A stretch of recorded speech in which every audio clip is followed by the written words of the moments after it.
Salut et bienvenue à tous. Nous continuons aujourd'hui à poursuivre notre formation en PHP.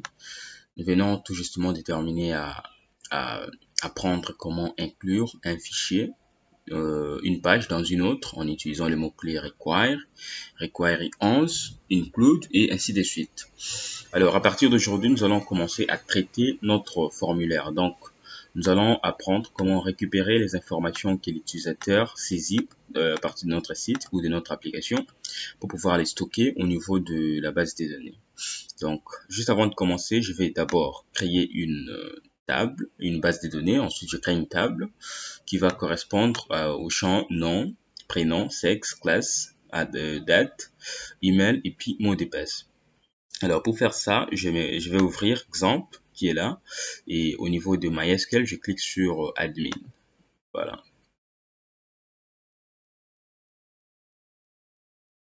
Voilà, ou pour accéder rapidement, vous pouvez saisir localhost par phpMyAdmin comme ça. Au niveau des navigateurs, vous allez toutefois accéder si exemple est allumé comme vous le voyez là. Donc, lorsque ça écrit stop, ça veut dire que c'est allumé. Stop, ça veut dire que c'est allumé. Voilà, maintenant, je vais devoir créer une base de données. Donc là, je clique sur nouvelle base de données. Ensuite, ici, je saisis CNDCI. Voilà. Et au niveau des jeux de caractères, donc je peux laisser comme ça y est là, ou tout comme vous pouvez choisir ITF8, voilà, ITF8 bin, voilà, et puis vous cliquez sur créer. Voilà, ma base de données vient d'être créée. Il me reste plus que, voilà, elle est là. Il me reste plus qu'à créer la table. Donc, je vais créer la table inscription, comme ça. Et puis, le nombre des champs, je mets 5. Premier champ, je vais mettre ID. Voilà. Et type de données, ça va rester int. Et comme il s'agit du champ ID, je vais le mettre en auto-increment. Donc, auto-increment. Et ici, je sélectionne qu'il s'agit de la clé primaire. Donc, la clé primaire dans une table, ça nous aide à avoir un seul enregistrement pour une table. Ça veut dire que lorsque je l'enregistrement numéro 1, donc il y en aura qu'un seul. Donc voilà le rôle de clé primaire. Et auto-increment, ça me permet d'ajouter automatiquement le numéro par rapport à ID. Donc si j'ai le premier enregistrement c'est 1, le deuxième ça sera 2, le troisième 3 et ainsi de suite. Ça va auto-incrémenter. Alors deuxième champ ici, je vais mettre, ce sera nom. Troisième champ prénom, donc nom. Je vais mettre type c'est varchar et puis je mets 50 par exemple. Ici je mets nul, prénom. Je vais mettre toujours varchar comme ça, 50 et puis là je mets nul. Ensuite sexe comme ça. Je mets varchar et ici 50. Bon, c'est que je vais mettre 10. Et ici je mets nul et ensuite email. Voilà, là je vais mettre varchar et puis je mets des 150 par exemple parce qu'il y a beaucoup d'autres personnes qui ont des adresses email qui sont longues et voilà, je vais devoir ajouter d'autres champs, donc je vais ajouter, voilà, à part email j'ai également date de naissance et puis classe, donc je mets date de naissance. Il faut faire attention quand vous nommez vos champs, faut pas utiliser les mots comme date tout simplement, c'est un mot-clé réservé que vous pouvez pas utiliser.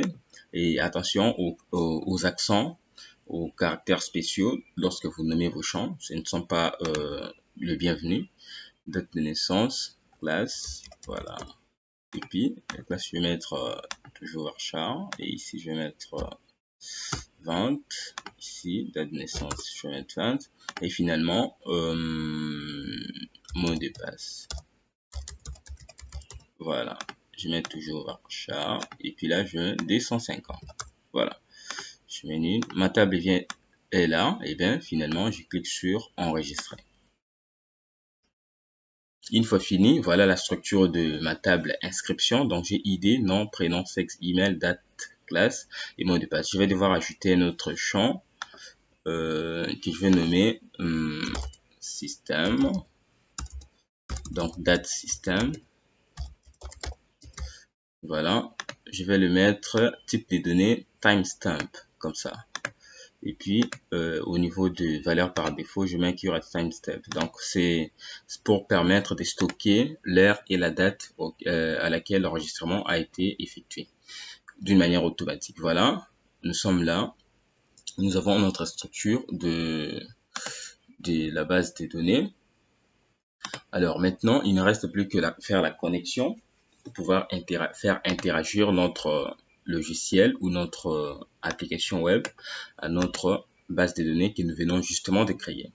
Alors pour faire ça, rien de bien compliqué. Nous allons devoir créer un autre fichier que nous allons nommer. Je vais me rendre au niveau des dossiers exemple pour pouvoir ouvrir mes fichiers.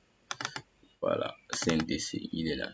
Donc au niveau des fichiers en tête, ou carrément je vais créer un nouveau fichier. Donc je crée un nouveau fichier. Voilà, je fais file, new file.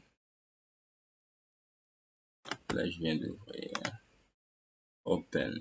Voilà, new file. Et bien, je vais l'enregistrer. Je fais CTRL S, PHP. Je mets ici. Le nom, c'est connexion. Connexion.php. Voilà, je fais enregistrer. Voilà. Je vais faire la déclaration de PHP comme toujours.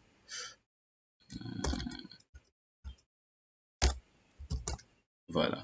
Et à l'intérieur, je vais créer la variable des connexions que je vais nommer con pour pouvoir connecter ma base de données à notre page web. Je vais utiliser le mot-clé MySQL. Donc, MySQL connect. Donc, MySQL connect, il est là.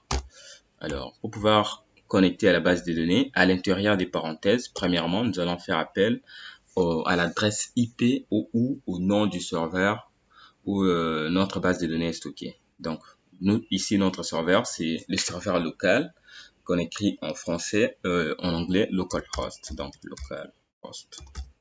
Ici correspond à une adresse. Donc, s'il s'agissait d'un système que vous avez mis en ligne, vous allez mettre ici plutôt l'adresse IP publique de ce serveur-là. Voilà, localhost, virgule.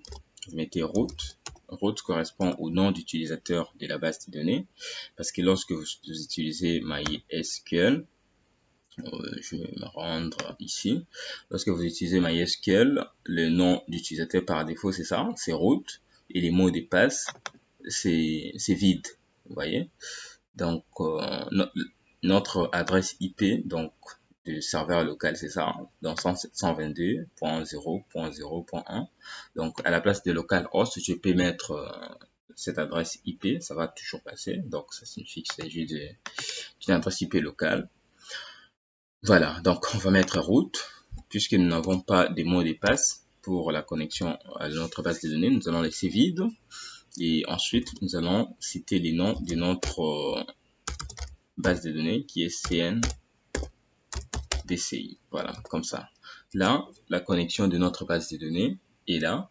Alors, pour pouvoir vérifier, je vais faire if con echo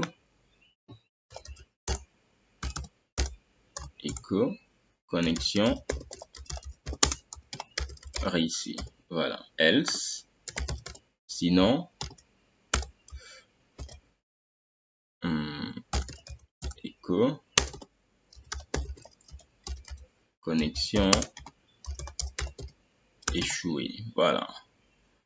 Là, je parle de connexion à la... Voilà, connexion à la base des données. Et bon, je mets un point virgule. J'essaie d'accéder à ma page connexion.php. Voilà. Il me dit qu'il y a une erreur. Voilà. CTRL S. Je vais l'actualiser. Voilà, il me dit connexion réussie à la base de données. Donc, mon instruction est correcte. Je vais l'enlever, ça ne me sert à rien, tout ça. Voilà, maintenant que c'est fait, notre connexion à la base de données, nous allons devoir intégrer ceci au niveau de fichiers